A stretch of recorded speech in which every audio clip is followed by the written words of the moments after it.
Hello दोस्तों, welcome to my YouTube channel daily Shiksha. दोस्तों, आज का जो हमारा टॉपिक है वो है जनहित याचिका, जिसे हम बोलते हैं PIL यानी कि पब्लिक इंटरेस्ट लिटिगेशन। ये जनहित याचिका क्या है, किस देश से ली गई है और इसके लिए क्या क्या प्रावधान है, जनहित याचिका का सबसे पहले यूज भारत में किसने किया था, इन सब चीज़ों के बारे में हम डिटेल से डिस्कस करेंगे। तो आइए आज का लेक्चर शुरू करते हैं। दोस्तों, सबसे पहले हम जानते हैं कि ये जनहित याचिका होती क्या। इसे हिंदी में बोला जाता है जनहित याचिका, जनहित याचिका, और इंग्लिश में बोलते हैं इसे PIL यानी कि पब्लिक इंटरेस्ट लिटिगेशन। जो पब्लिक के इंटरेस्ट के लिए लाई जाती लिटिगेशन यानी कि याचिका, जो पब्लिक जनता के हित के लिए लाई जाती है याचिका, उसे हम जनहित याचिका बोलते हैं। अगर तुम अपने संविधान में जाओगे तो उसमें क्या दे रखा, 5 प्रकार की रिट दे रखी। उसमें अगर तुम्हारे किसी भी अधिकार का हनन होता तो उन रिट को तुम जारी करवा के अपने अधिकारों को बहाल करवा सकते हो, यानी कि अपने अधिकारों को लागू करा सकते हो। लेकिन क्या होता, कुछ लोग, जैसे अभी तुम समझो, संविधान ने अधिकार दे रखा कि उन्हें क्या करना चाहिए। जैसे क्या है, 6 से लेकर 14 वर्ष तक के जो बच्चे हैं उनके लिए अनिवार्य शिक्षा का प्रावधान है। अगर तुम अपने संविधान में जाओगे पार्ट 3 में, उसमें क्या दे रखे, 12 से लेकर 35 तक मौलिक अधिकार दिए हुए, आर्टिकल 12 से 35 तक। उसमें क्या है, इसमें एक आर्टिकल है 21 का कै, उसे वो ये बोलता कि 6 से लेकर 14 वर्ष तक के बच्चों को मुफ्त में अनिवार्य शिक्षा मिले। और अभी क्या हो रहा, तुम्हारे आसपास में क्या है, उन बच्चों को एजुकेशन नहीं मिल पा रही, उन बच्चों के अधिकार क्या हो रहा, प्रभावित हो रहा। या एक और एग्जाम्पल से समझो कि तुम किसी गांव में रहते हो और वहां पे क्या है, कोई व्यक्ति है जो बहुत बड़ा जमींदार है, रसूखदार है, वो उसके बहुत पैसे वाला व्यक्ति एक तरीके से, और उसने क्या कर रखा, कुछ लोगों को बंधुआ मजदूर बना रखा और उनसे बेगार कराता है, यानी कि बलात्श्रम करवाता। तो अगर हमारे संविधान के पार्ट 3 में क्या रखा, आर्टिकल 23 अनुच्छेद 23 में कि बलात्श्रम पर प्रतिबंध, यानी कि तुमसे कोई बलात्श्रम नहीं करवा सकता, बेगार नहीं करवा सकता, बंधुआ मजदूरी नहीं करा सकता। लेकिन वहां पे क्या हो रहा, कई सारे लोग वहां पर बंधुआ मजदूरी कर रहे हैं, वे बेचारे अशिक्षित है, अपने अधिकार को नहीं जानते और गरीब हैं। तो वे अपने अधिकारों का यूज कैसे करेंगे, वे उस बंधुआ मजदूरी से कैसे मुक्ति पाएंगे। तो वे तो जा नहीं सकते सुप्रीम कोर्ट, क्योंकि वे गरीब है और अशिक्षित है, उन्हें इन सब चीजों के बारे में नहीं पता। लेकिन तुम तो जानकार हो, तुमने क्या कर रखा, संविधान पढ़ रखा, तो तुम क्या कर सकते हो, जनहित याचिका किसी भी सुप्रीम कोर्ट या हाई कोर्ट में जाकर जनहित याचिका दायर कर सकते हो कि उन लोगों के क्या हो रहा है, अधिकारों का हनन हो रहा है। तो क्या होगा, फिर उन्हें अधिकार प्रोवाइड कराएगा सुप्रीम कोर्ट या हाई कोर्ट, जिसमें भी तुम जाओगे। तो एक तरीके से समझ लो, लोगों के अधिकारों को बचाने के लिए याचिका दायर करी जाती है, उसे बोलते हैं हम जनहित याचिका। तो देखो, पहली कंडीशन तो ये होगी, किसमें दायर करी जाती है ये, तुम जनहित याचिका एक प्रकार की एप्लीकेशन कहाँ जाकर दे सकते हो, ये तुम सुप्रीम कोर्ट या हाई कोर्ट में जाकर दे सकते हो। ये नहीं कि तुम किसी भी अधीनस्थ न्यायालय में चले जाओ। जो मैंने रीट पढ़ाई थी तो आर्टिकल 32 बताया था और आर्टिकल 226, हाई कोर्ट में किसके तहत अपनी रिट तुम जारी करवाते, आर्टिकल 226 के तहत, और सुप्रीम कोर्ट में आर्टिकल 32 के तहत तुम अपनी रिट जारी करवाते। इस 32 को क्या बोला गया था, संविधान की आत्मा कहा था BR अम्बेडकर साहब ने। तो जनहित याचिका, पब्लिक इंटरेस्ट लिटिगेशन। दोस्तों, थोड़ा सा गला खराब है तो थोड़ा सा सपोर्ट करो, वरना तो आवाज सही आती। पब्लिक इंटरेस्ट लिटिगेशन हो गया, जनहित याचिका तुम्हारी समझ में आ गई होगी। अब देखो, अभी क्या है, जैसे पर्यावरण का मुद्दा हो गया। अब पर्यावरण से ये तो है नहीं कि खाली तुम ही प्रभावित हो, तो आसपास का पूरा गांव होगा, पूरा शहर होगा, वो प्रभावित होगा।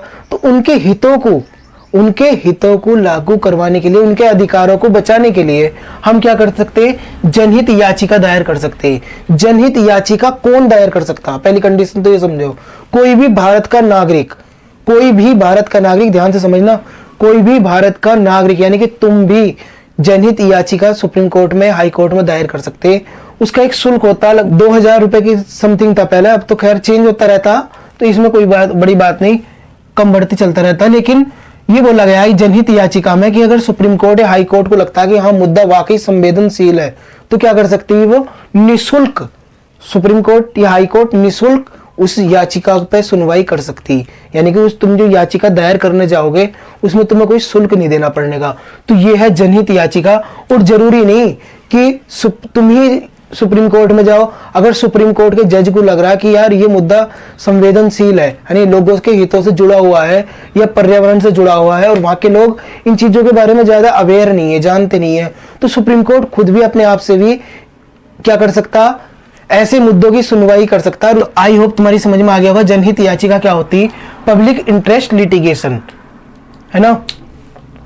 ये जो जनहित याचिका थी ये हमने ली कहां से थी? सबसे पहले जनहित याचिका का यूज हुआ कहां से था? देखो, पहले ही हमारे संविधान ने हमें मौलिक अधिकार दे दिए, लेकिन समाज का एक तबका आज भी ऐसा है जो अपने अधिकारों को लेकर जागरूक नहीं है, और अगर वो जागरूक है भी तो भी उसे वो अपने अधिकारों का यूज नहीं कर सकता, सुप्रीम कोर्ट या हाई कोर्ट तक नहीं पहुंच सकता। तो इन चीजों को, उनके अधिकारों को दिलाने के लिए जनहित याचिका दायर करी जाती। सेम कंडीशन क्या थी अमेरिका में? अमेरिका में एक प्रथा थी कि लोगों के अधिकारों को लागू करवाने के लिए कोई भी व्यक्ति जाके जनहित याचिका दायर कर देता था। तो ये क्या थी? प्रथा थी अमेरिका में। हमने कहां से ली? अमेरिका से ली। ये हमारे संविधान के अंदर कहीं भी मेंशन नहीं है, कहीं भी जोड़ी नहीं गई। तो याद रखना, संविधान में इसके लिए अलग से कोई आर्टिकल नहीं है, कोई भाग नहीं है, कहीं संविधान में इसका उल्लेख तक नहीं है। लेकिन 1980 में हमारे देश के जज थे कौन? पीएन भगवती और कृष्णा अय्यर। इनके द्वारा इसे एक तरीके से लॉन्च करा गया भारत में, इसकी शुरुआत करी गई भारत में। पब्लिक इंटरेस्ट लिटिगेशन, दोनों नाम तुम याद रखना, पीएन भगवती और कृष्णा अय्यर, इनके द्वारा शुरुआत करी गई थी 1980 में। नॉर्मली पीएन भगवती को माना जाता है, दोनों ये जज थे सुप्रीम कोर्ट के। दोस्तों, ये जो जनहित याचिका है ये किसी व्यक्ति मात्र के लिए नहीं जारी करवाई जाती। यानी कि अगर मान लो तुम्हारे अधिकार जारी वो हो रहे, प्रभावित हो रहे, तो तुम ये थोड़ी ना तो अपने अधिकारों के लिए जनहित याचिका दायर करोगे। तुम्हारे लिए तो पहले से रिट दी हुई है ना 5 प्रकार की। कौन कौन सी याद है ना तुम्हें? एक तो हैबियस कार्पस, सरसरेरी, प्रोविशन, मैंडमस और क्वारंटो। ये 5 प्रकार की रिट थी, मैंने समझाई थी, लेक्चर बनाया था। अगर नहीं देखा तो डिस्क्रिप्शन बॉक्स में तुम्हें लिंक मिल जाएगा, वहां से तुम देख सकते हो। तो जनहित याचिका तब दायर नहीं करवाई जाती जब तुम्हारे हित प्रभावित होते हैं, तुम्हारे अधिकार प्रभावित होते हैं। जनहित याचिका जब दायर करी जाती है जब लोगों के अधिकार प्रभावित होते हैं। तो ये तुम याद रखना, जनहित याचिका। हमारे देश में पर्यावरणविद यानी कि पर्यावरण के जानकार महेश चंद्र मेहता ने अब तक सबसे ज्यादा इस PIL का यूज करा, पब्लिक इंटरेस्ट लिटिगेशन का यूज करा। तो दोस्तों, अगर तुम्हें भी लग रहा ना कि हमारे आस पड़ोस में बच्चों को अधिकार नहीं मिल रहे या हमारे आस पड़ोस के लोगों के अधिकार प्रभावित हो रहे, जैसे क्या है पर्यावरण का अधिकार आर्टिकल 21 में, है ना, उन्हें स्वच्छ पर्यावरण नहीं मिल रहा, तो इसके लिए भी तुम सुप्रीम कोर्ट में जा सकते हो, हाई कोर्ट में जा सकते हो और एक याचिका दायर कर सकते हो। एक चीज और समझो जरा, यहाँ पे बता दूं अभी, अगर तुमने सुप्रीम कोर्ट का टाइम वेस्ट करा, तुमने कोई मुद्दा तुम्हें लगा कि हाँ इसके लिए हमें सुप्रीम कोर्ट जाना चाहिए, जनहित याचिका दायर करनी चाहिए, ऊपर से लगा, उसकी गहराई में तुम नहीं गए, उसे अच्छे से नहीं समझा और जाकर तुमने सुप्रीम कोर्ट में जनहित याचिका दायर कर दी। सुप्रीम कोर्ट में जब उसका पूरा एक तरीके से ऑपरेशन हुआ और उसमें वो पूरा का पूरा खाली निकला, जब तुम्हें पूरी जानकारी नहीं थी, तुम्हें सुप्रीम कोर्ट नहीं जाना चाहिए था। अगर गए सुप्रीम कोर्ट में और तुमने याचिका दायर कर दी, सुप्रीम कोर्ट में सुनवाई करनी शुरू करी और वो वाद जो तुमने दायर करा, याचिका तुमने दायर करी, वो गलत निकली, तो सुप्रीम कोर्ट तुम पे जुर्माना भी लगा सकता। तो थोड़ा सा संभल कर है ना, अगर तुम कोई भी याचिका दायर करने जा रहे हो तो पहली कंडीशन तो यह है कि उसे समझ लो मुद्दे को अच्छे से, और आसपास के जो जिनके हित के लिए तुम याचिका दायर करने जा रहे हो उनसे एक बार एडवाइस जरूर ले लो। दूसरी बात, तुम अगर सुप्रीम कोर्ट में याचिका दायर करते हो तो जरूरी नहीं कि तुम अपना कोई वकील रखो, अपने आप से भी इसके लिए मुकदमे की पैरवी कर सकते हो या लड़ सकते हो, या वकील अगर तुम रखना चाहते हो तो रख सकते हो, अगर नहीं रखना तो किसी वकील से कानूनी सलाह जरूर ले लेना। पता चल रहा है गए थे लोगों के हित को लागू करवाने के लिए, लेकिन अपने ऊपर ही जुर्माना लगवा लिया। तो जनहित याचिका तुम्हारी समझ में आ गई होगी, आई होप।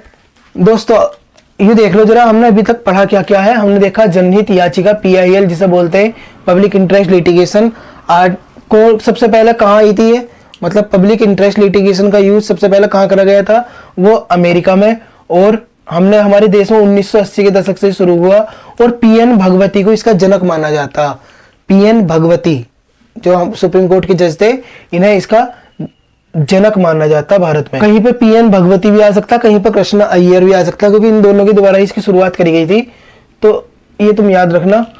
तो दोस्तों तुम्हें PIL यानी कि जनहित याचिका समझ में आ गई होगी। अगर इससे रिलेटेड तुम्हारे मन में डाउट हो तो कमेंट करके पूछ सकते हो।